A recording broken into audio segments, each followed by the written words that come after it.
termasuk yang didik anak. Tolong semua yang punya anak dan yang akan punya anak, jangan lolos dari 4 hal. Anakmu harus menguasai 4 ini, harus oke dengan 4 hal. 1, akhlak, tidak ada tawaran. Akhlakul karimah, tidak ada tawaran. Kudu mutlak ya, berarti akidah ya oke, syariat ya oke ya. Kalau ini bolong, saya tidak jamin yang lain-lainnya. Jadi akhlakul karimah kudu beres, mau limo gak oleh teman ya. Nomor 2, kamu harus terapkan militer di rumahmu. Militer itu maksudnya gak kotor sanamu dijak baris, latihan nembak, terus latihan manah sunnah rasul, terus manai kadang nganggo tangan kadang nganggo sikil. Ono saya mana nganggo sikil barang itu. Anakmu itu dilatih disiplin sekeras mungkin. Jangan terjebak oleh kata-kata anti kekerasan. Kalau di Uni berada di sini dimulai kekerasan itu diganti. Salah, violent itu bukan kekerasan bahasa Indonesianya, kekejaman. Anti kekejaman, nek kekerasan apa anti? Lah nek kon gak keras, metenge ya apa? Kudu keras. Lah kalau tiang bendera lembah lah gak ngadeg gendarone. Tiang harus keras, tembok harus keras. Ya toh ilmu itu keras, limo adalah limo, keras. Kok anti kekerasan ya apa karepmu? Lah ngemprok terus kan. Anti kekejaman. Bener enggak? Kalau Anda di Uni bro ganti itu tok, itu sudah revolusi besar. Udah lumayan. Anti kekejaman, bukan anti kekerasan. Kekerasan harus, tulang harus keras. Ndas, bener ndas gak keras sih leh. Tak gotir nih. Lalu ndasmu gotir ya apa? Ya kudu keras. Gimana toh ini bahasa Indonesia ini gimana toh ya Allah? Anti kekejaman. Oh, kekerasan belum tentu kejam, halus pun bisa kejam, bener gak? Dan ya Allah, ya apa sih arek-arek iki kok keliru iku lho. Ngene, kon melendi tak tonyo raimu, tak nyek bapakmu. Melendi kon. Kejem di ngenyek bapakmu tanpa nyuraimu. Utawa ngene wis gak nyek bapak wis. Kon milih tak kampleng tak idoni. Yang mana yang kejam? Yang lebih kejam kan ngidoni, karena itu menyangkut martabat. Kalau cuman dipukul itu hanya menyangkut fisik, meskipun sedikit dimensi martabat. Tapi kalau ngidoni, jundu apa? Yang jundu itu sudah mulai kekejaman. Apa mereka nyeluk kon dengan nama bapakmu?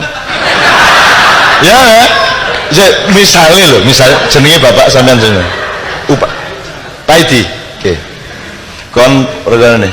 Gimana kan? Kalau langsung berabak kok, ya. Padahal apa salahnya? Wong itu nama bapakmu.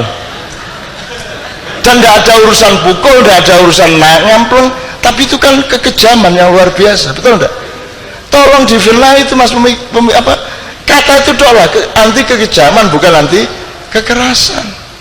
Keras kok enggak boleh. Makanya yang nomor 2 tadi anak harus mengalami kekerasan. Kekerasan itu adalah sembahyang titik, kudu gelem titik, tangi titik, wis jam 5:30 adus titik, keras. Nek luwes gak sekolah anakmu.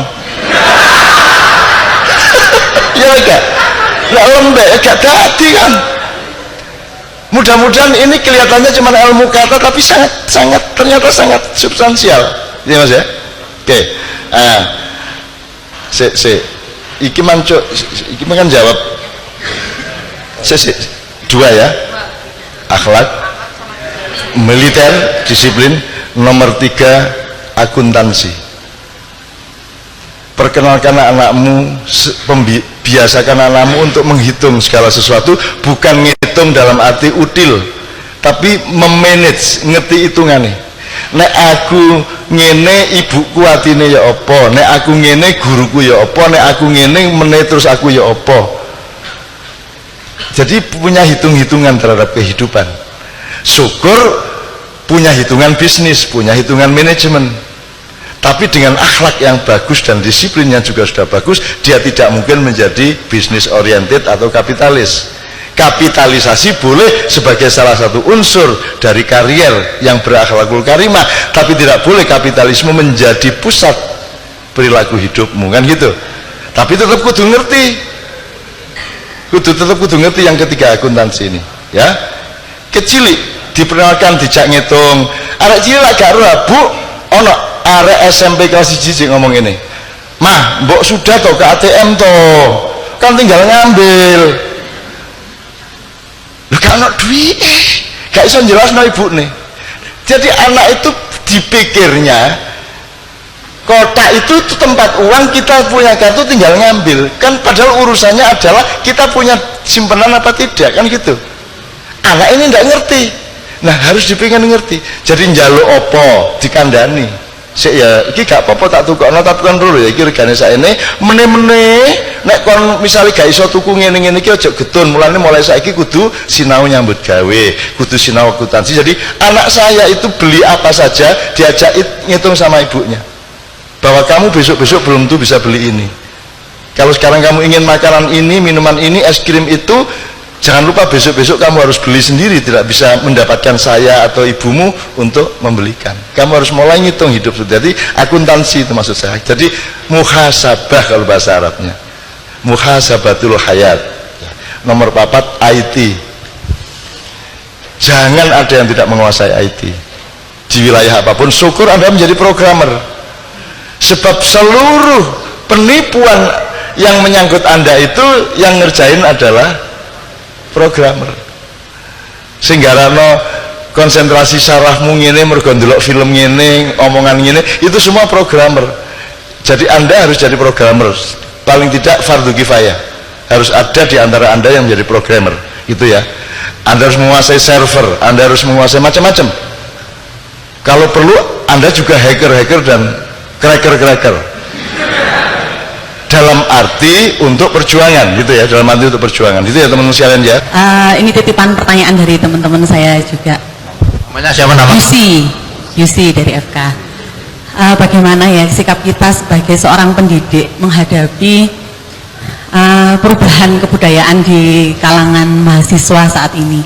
Misalnya dalam hal praktis, mungkin dalam cara berpakaian, cara berhubungan dengan dosennya yang kalau dilihat dari zaman saya dulu sangat berbeda dengan sekarang. Bagaimana kita supaya para dosen ini punya keluasan hati dan cara mengarahkan yang benar, karena dikit-dikit kalau kita mengarahkan sesuai dengan peraturan, saya rasa seperti yang diungkapkan tadi bahwa peraturan itu adalah di bawah dari akhlak, tapi cara mengikatkan akhlak yang benar itu seperti apa supaya kita juga nggak disalahkan karena melanggar HAM ini kan nggak masalah karena ini hak saya seperti itu.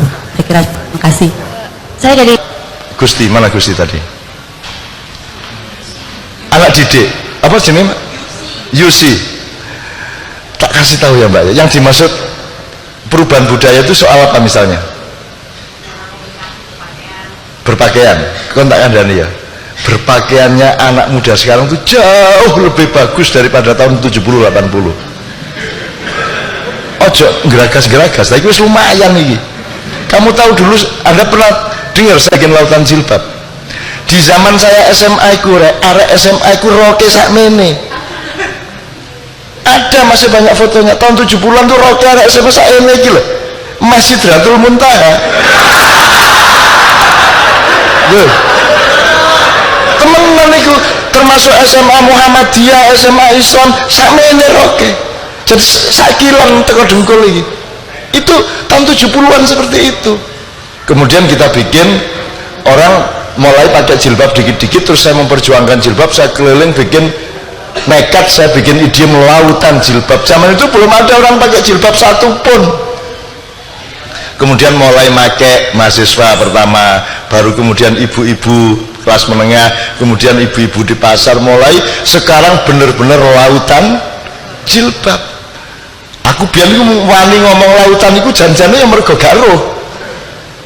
Nek aku sadar betul gak wani ngomong lautan, lagi kolam jilbab wis lumayan. Tapi aku nekat lautan jilbab, dan itu drama terbesar dan rekor penonton terbesar adalah drama lautan jilbab. Jadi belum pernah ada drama yang penontonnya sampai 35.000 ke atas, hampir 40.000 di Stadion Madiun, di Makassar, di Jogja, di mana-mana. Yang sekarang harus Anda bangun itu budi pekerti. Bayangin Pak Nuh itu bikin 18 pilar karakter atau apa itu. Itu tidak ada yang tentang menghormati orang tua dan guru, itu tidak ada. Elingno Pak Nuh waktu dia jadi Mendiknas.